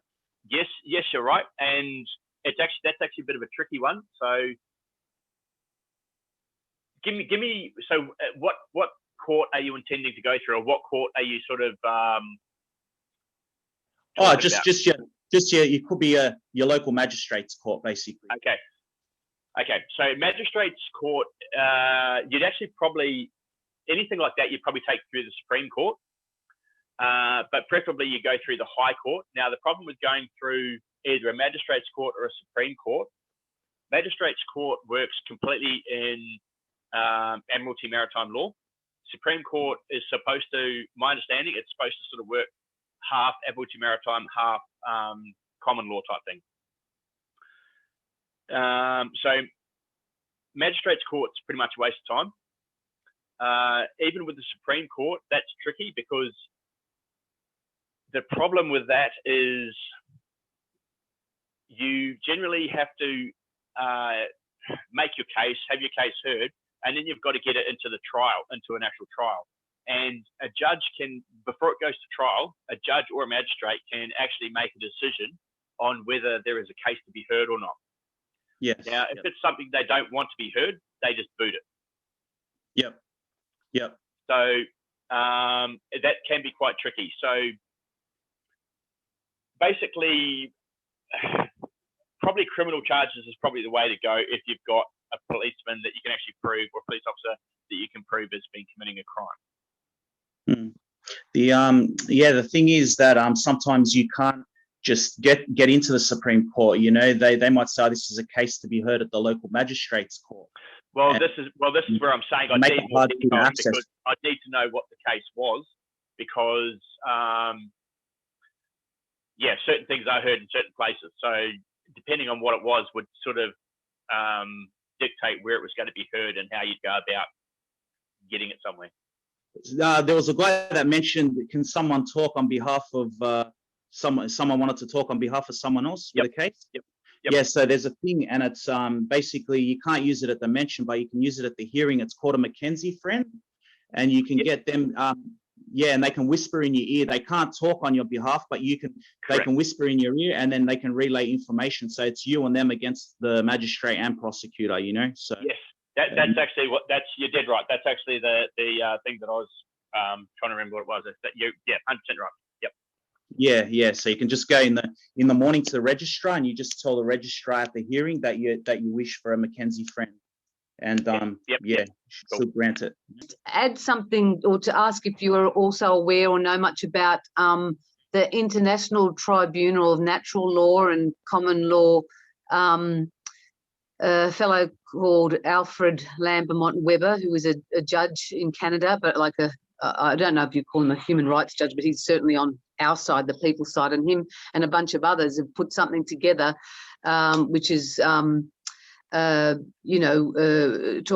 about, the Nuremberg Code, which I know you've mentioned too, and they seem to have a lot on a site called peaceinspace.org, and he's got there, it's almost like the beginning of what they're putting together, the people that they would be putting up for trial as criminals, including like Bill Gates and, different government leaders. And it seems to say things like the evidence, there's enough evidence now to be putting them up for prosecution, but I don't know how long that kind of takes, that sort of thing. Is any of you aware of that? I've seen information sort of comes my way that shows there is a lot happening.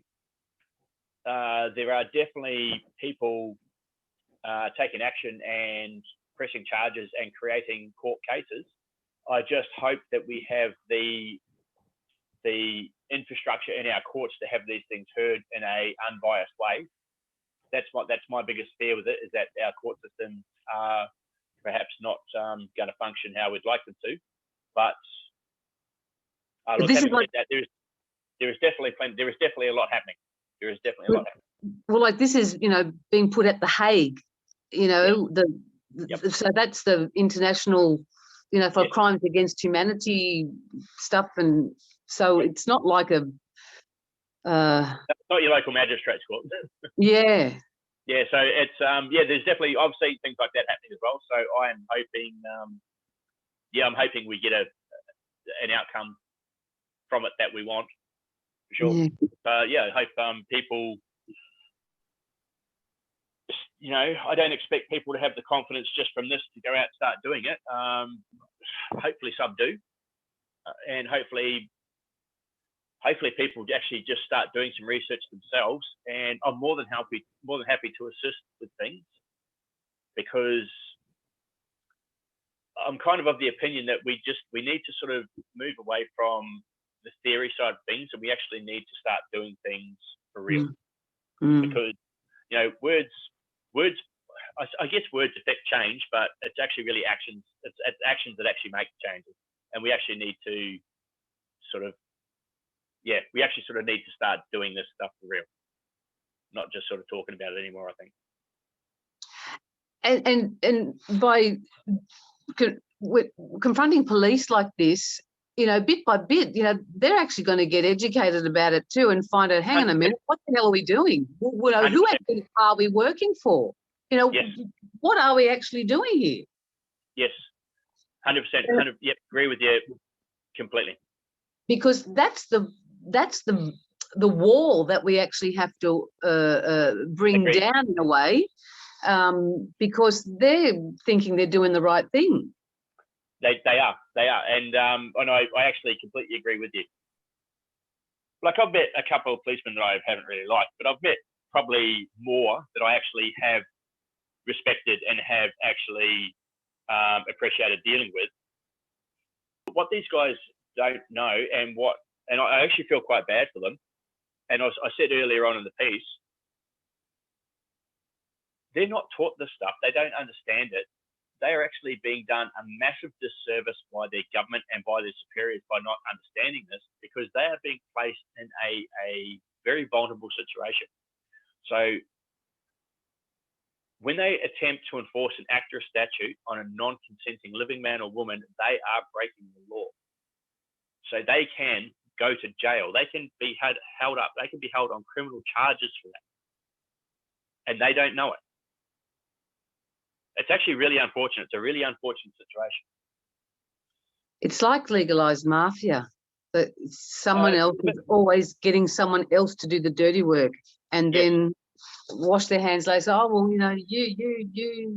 you took on the role, but so even they're being coerced without realizing it. Yes, yeah, they are. Unfortunately, they are. Which is the same as the soldiers who did stuff like the gassing in Auschwitz. It's this.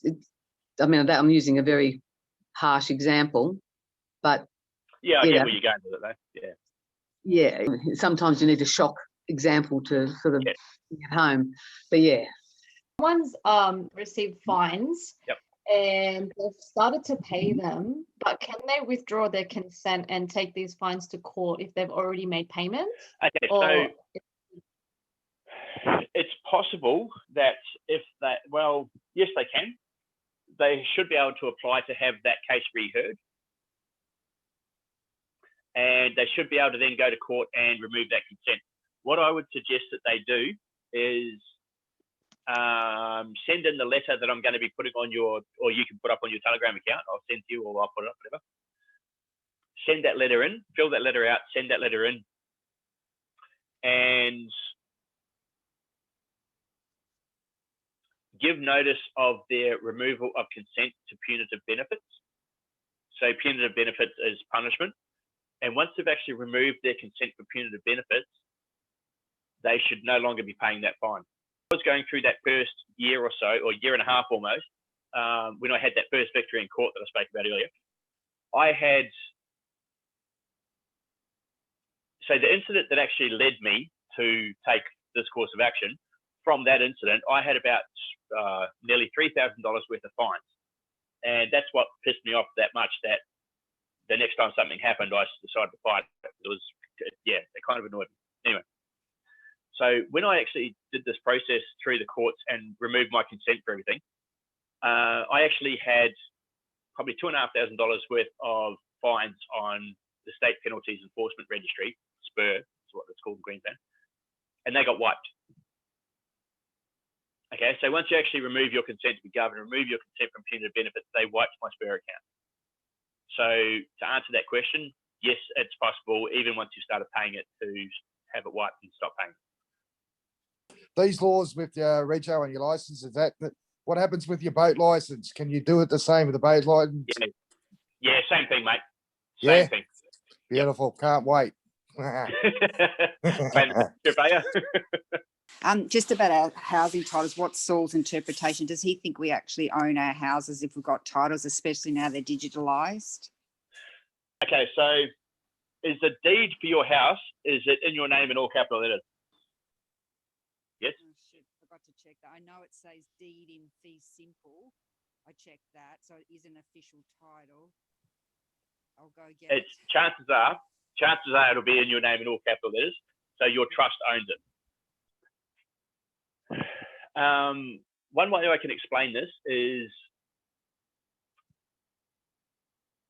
if the government wished to reclaim your house to put a road through where your house is at the moment, are they able to do it? I think it's called eminent domain, I think. And the answer to that is yes, they can actually reclaim your house. They will compensate you for it, but they can reclaim it. Now, if you actually owned your house, would they be able to do that?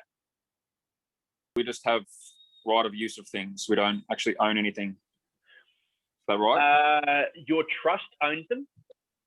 Your trust is owned by the government. You are the beneficiary of that trust. So even though, so in a way, yes, you're right. You don't necessarily own it, but you have control as the beneficiary. Once you know you're the beneficiary, you have control over what happens to it. Yeah. So for instance, so you have registration you have to pay for every year for your car. You claim you own your car, but if you don't pay the rego and you say you just don't pay it at all, what's the consequence? They can actually reclaim your vehicle, can't they? Because they own it. Okay. No. So this is right of use. Okay, so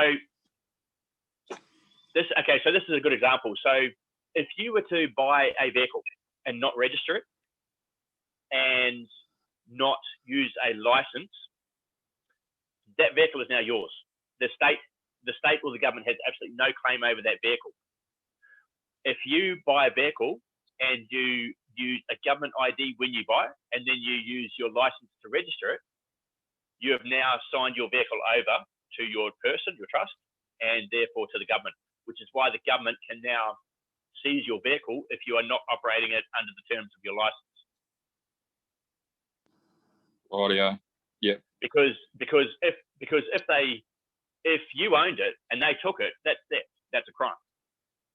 Yeah. Yeah. Right. Yeah. So they have to. Yeah. Yep. And that's the simplest way to kind of look at it and think of it. If you owned it, they can't take it from you. But if you sign it to your trust, or your trust basically buys it, or you register it, then now you basically said it's owned by your trust. So because the government owns your trust, they can now take your vehicle if they see fit.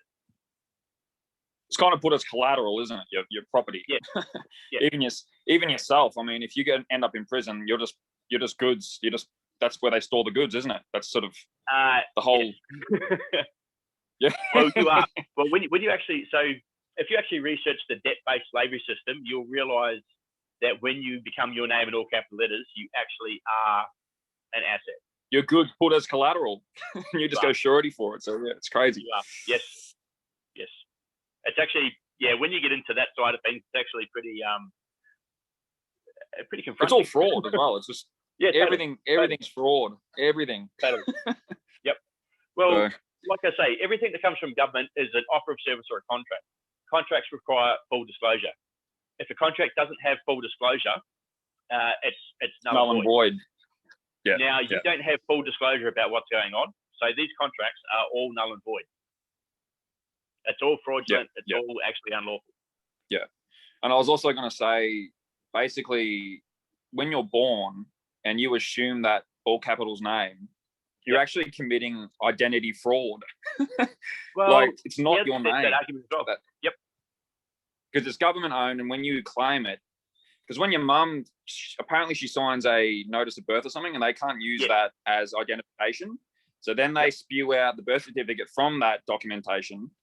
And then when you claim that, you're actually committing identity theft in a system which is illegal to commit identity theft. You know what I mean? I see the logic behind that. Yeah, for sure.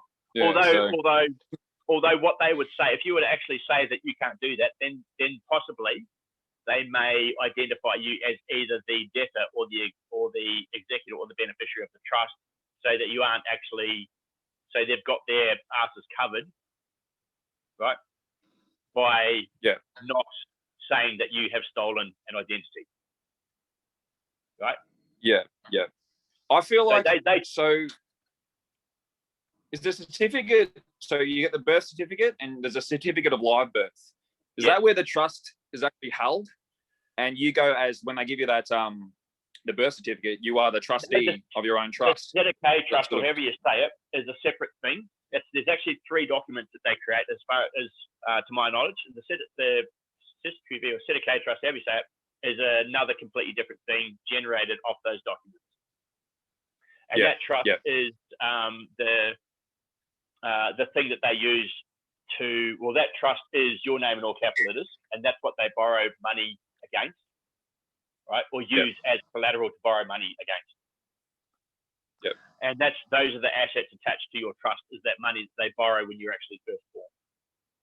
And just one more thing. So when they administrate, so sort of administrating your property to you. So when you get a water bill, it's already coming out of your trust, and then you're double dipping in when you pay it back. That's sort of what happens, isn't it? So I mean, when you consent to that bill, or consent to be that person, so the name in all capital letters, you actually become, in that instance, I believe you become the debtor of the trust. Yep. I hope I'm getting these terms right, but basically you put your hand up and take responsibility or assume responsibility for the debt of that trust.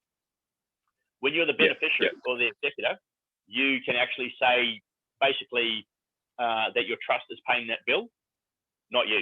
Yep. So you're a creditor. That's sort of yes. That's what Romley Stewart goes on about in the Gloucester Channel, he says if you get, because you've actually lost your name essentially when you claim to be the all caps name, you've lost it. We don't realise that we've lost it, and it's actually a certificate of live birth we need to attain in order to, assume that creditor position. So that's just what I've heard. So interesting stuff. Yeah, and he's probably quite right with what he's saying there. He probably goes into this in a lot more finer detail than I do. So my way is just I try and avoid the finer details that a lot of these guys go into. They have their place and their legal lawful standing, but my biggest passion is actually using this in a practical way in the outside world, in the real world. So yeah, because I haven't seen any evidence of them using it in a practical way. They've sort of just explained it and they don't really show you anything further. So yeah, I get where you're coming from there. Yeah, it's really good. Just to let you guys know, me and Saul are going to be doing a role play. So you guys can get a visual perspective of what it's like and what to say. You know that Saul isn't exactly overjoyed by this prospect.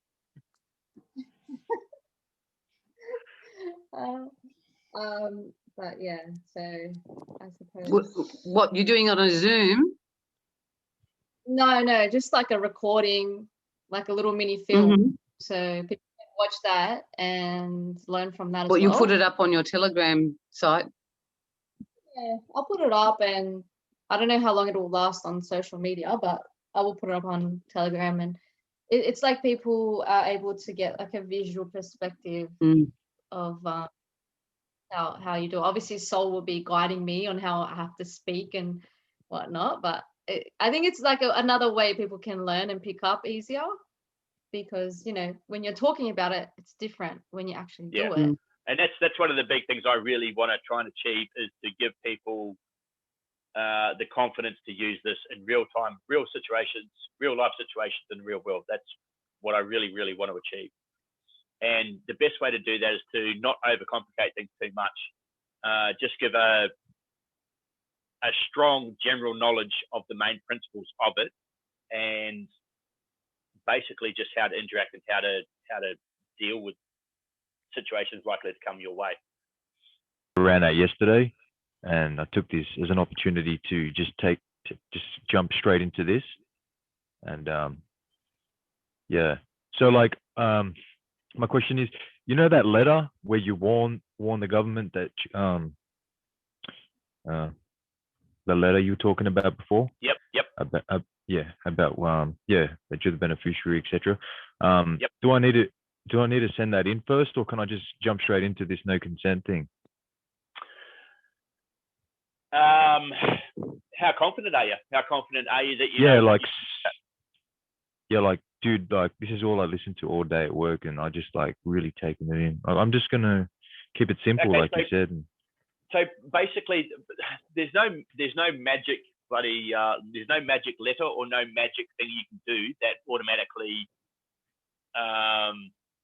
safeguards you against any kind of tyranny or any kind of misinformed police officers on the side of the road. The best thing you can do to increase your chances of having a desirable outcome is to basically have as much ammunition as you can gather up. Now, the letter is one form of ammunition. Your knowledge on the situation, how to speak, is another form of ammunition. And chances are you're going to end up in court at some point or another. So knowing how to proceed in court is yet another thing that you need to know and use. Right? Wouldn't you end up in court? Oh, sorry, keep going. No, you're right, carry on. Wouldn't you end up in court if you do give him your straw man? Mate, the thing is, you're going to have laws, you're going to have acts and statutes at some point enforced against you without your consent, because people don't understand what you're saying when you say that you're not consenting to it. Okay? Yeah, so they'll assault me and they'll kidnap me, basically. You won't necessarily get arrested, but you might have your car impounded. Yeah, but then for them to impound my car, they'd have to get me out of the bloody car, and I'm not getting out of the car. Okay, so my advice to you on that is when it's going to get to the point where you're going to have a window smashed in and you're going to get dragged out of your car. Yes, I'll I record would that. say I'm not resisting. I would actually say, so are you telling me right now that you're going to use force to proceed, right? Are you going to use force to carry on enforcing these actual statutes upon me? And once you get an answer of yes, you might as well just save yourself the trouble, jump out, and let them do what they're going to do, and then you take it to court. There's no point actually going through with them having to use force because that's not going to achieve anything. Yep. And because my registration's run out, that means that my vehicle is not registered to the state. Does that mean that the vehicle is now back in my possession? It's my possession, not theirs? No, because it's still actually registered, right? It's just not paid for. Yeah, right. You actually have to cancel the registration. Yeah, right. Okay, You know what I mean? cool. So the registration still exists. That car is still in your name and still registered to the government. It's just not had its taxes and its insurance paid, or not taxes, but it hasn't had its third-party insurance paid and its registration fee paid. It's still registered. Yeah, righto. No worries. Thank you, Saul. Oh, look, if we have any more things that we want to talk about in future, I will announce it. If there's anything, Sol, that you think is important to share with everyone, we'll have another Zoom. Yep, cool. But for the and like I say, like for people that are, especially people that are getting threatened with loss of employment and stuff like that with vaccinations, more than happy to help out with that where I can. Because I feel quite strongly about that one right now. That's a pretty big issue in my mind right now. So, how can they reach you? Do you have social media or? I've got so I might put my contact details up on my Telegram. I don't have I'm permanently banned from Facebook. They don't really like me that much. So, I might put my Telegram contact details up on your Telegram account, and then if people want to contact me, they can do it that way.